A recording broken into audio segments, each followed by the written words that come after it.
Long before Morocco had a name, this land already had a people. Their story begins in the oldest light of North Africa. For thousands of years, the Amazigh, the Berbers, held North Africa, from the shores of the Mediterranean to the burning edge of the Sahara.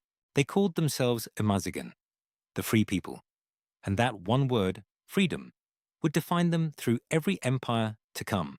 They were farmers, herders, and traders who knew every mountain pass, every hidden spring, every secret route between the desert and the sea. Empires rose and crumbled to dust around them. The Amazigh endured, guarding their language, their customs, and their fierce independence. Then, around 3,000 years ago, strange sails rose on the horizon. The Phoenicians, master sailors from the eastern Mediterranean.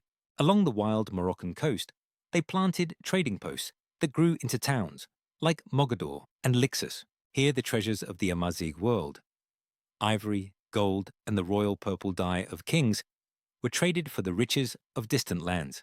From these Phoenician roots grew one of the mightiest powers of the ancient world, a city of sailors and gold, Carthage. For centuries, Carthage ruled the western Mediterranean, its fleets commanding every wave between Africa and Spain. But Carthage had a rival, Rome. The two giants collided in the Punic Wars, and after generations of blood and fire, Carthage was wiped from the earth. With Carthage gone, Rome's hungry gaze turned to North Africa, where the Amazigh had built a proud kingdom of their own, Mauretania.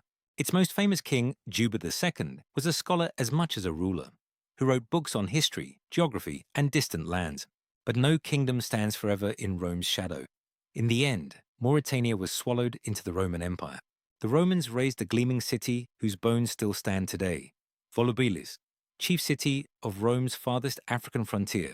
Walk among its columns, its arches, and its mosaics, and you can still hear the echo of a thriving Roman town. Olive oil pressed in its groves was shipped out to feed an empire.